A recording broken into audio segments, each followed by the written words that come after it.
The iPhone 16 Pro Max boasts the largest display ever in an iPhone at 6.9 inches as well as the longest tested battery life of any iPhone yet. We also appreciate the camera upgrades and camera control button, but Apple Intelligence lacks that wow feature for now and the charging speed could use a boost. The ginormous 6.9-inch iPhone 16 Pro Max starts at $1,199 with 256 GB of storage and goes on sale September 20. You can upgrade to 512 GB for $200 more and another $200 will get you 1 TB.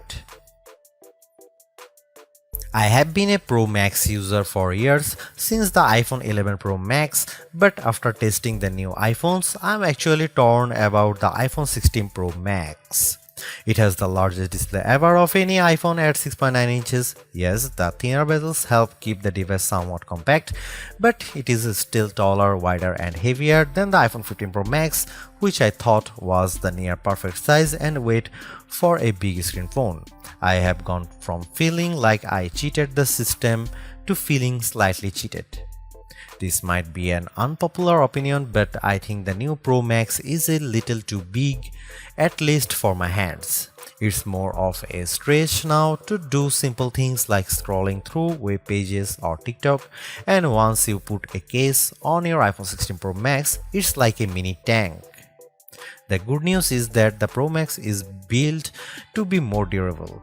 In addition to having a titanium band, Apple claims that the improved ceramic shield display on this model is 50% tougher than the last generation. We can't drop these units, but on paper it's encouraging. The iPhone 16 Pro Max comes in 4 colors: titanium white, titanium black, natural titanium and desert titanium. Our iPhone 16 Pro came in the natural, which looks fairly modern, but I prefer the desert color as it pops more. The iPhone 16 Pro and Pro Max displays don't get any upgrades in terms of brightness or refresh rate, but they are still among the best OLED panels on a phone. The only main difference is that the screens can scale down to a minimum of 1 nits, which means you can use your phone in bed without disturbing anyone else and get an even dimmer alarm clock. Otherwise, the new iPhone 16 Pro Max screen is largely the same, allowing the Pixel 9 Pro to surge ahead in terms of brightness. We measured a max of about 1500 nits for the iPhone 16 Pro Max, while the Pixel 9 Pro XL hit more than 2300 nits. Outside in direct sunlight, the iPhone 16 Pro and Pro Max were both dimmer than the Pixel 9 Pro XL, though Google's phone dimmed faster over time in response to the heat. Other than the display size, the biggest design change to the iPhone Pro Max is the addition of the camera control button. This recessed capacitive button on the right side uses haptic to give you feedback and it launches you straight into the camera. No more having to fumble for the on-screen camera shortcut, and you can now use the action button for another shortcut. This thing is pretty easy to use in both portrait and landscape mode. So what can you do with camera control? A lot actually. A quick press snaps a photo and a long press starts recording a video, but I'm not a fan of the fact that the video stops when you take your finger off the button. You can also slide your finger across the button to zoom in and out, which is pretty smooth. Not as smooth is the double soft press, which launches a sub-menu of various options, from tweaking the depth and exposure to toggling between multiple photographic styles. Camera control works well, but applying just the right amount of pressure and remembering what a single press and double press do takes practice. I also wouldn't recommend taking macro shots with the camera control, as it shook the camera when I got super close to a subject. The iPhone 16 Pro Max gets a bunch of camera upgrades, starting with a new 48 megapixel fusion camera for the main shooter that's designed to read data faster. The result should be zero shutter lag and faster focus. I took some shots of people passing by on scooters and moving taxis at the same time on the iPhone 16 Pro Max and iPhone 15 Pro Max, and the new iPhone was indeed faster. The results were not necessarily sharper though, as you can see in this side-by-side comparison. Here are some camera samples of iPhone 16 Pro Max.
The iPhone 16 Pro Max's video gets an upgrade with 4K video capture up to 120 frames per second, and there's some pretty neat things you can do with that footage.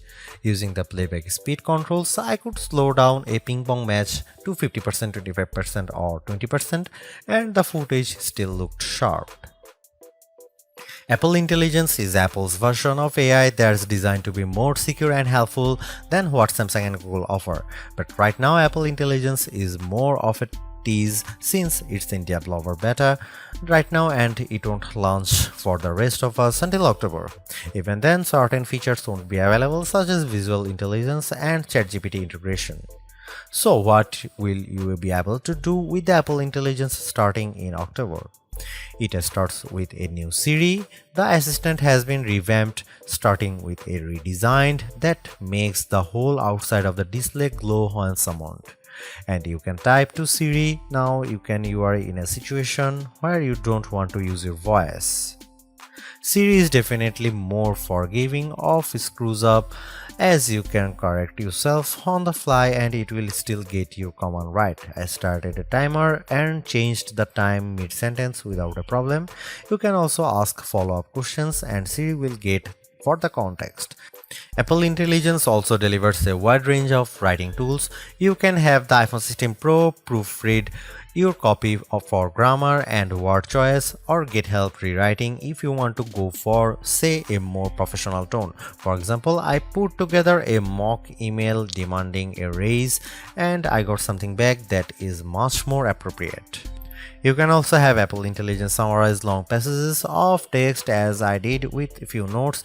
I wish you didn't have to select all text first, but I did get a fairly good summary of the key points for my short list of this video. Don't want to look up how-to articles? Siri leverages large language models and Apple support info to give you step-by-step instructions on how to do lots of stuffs on your iPhone, from making screen recordings to scheduling a text. This is a game changer for kids who play the IT person for their parents like me. If you are looking for an Apple Intelligence feature that tugs at the heartstrings, try making a memory movie. Just enter a key phrase as you prompt and specify the mood, and you will see the iPhone 16 Pro Max create a movie out of thin air complete with music. Clean up in the Photos app, a way overdue feature compared to what you will find on the Pixel and Galaxy, but it is still nice to have.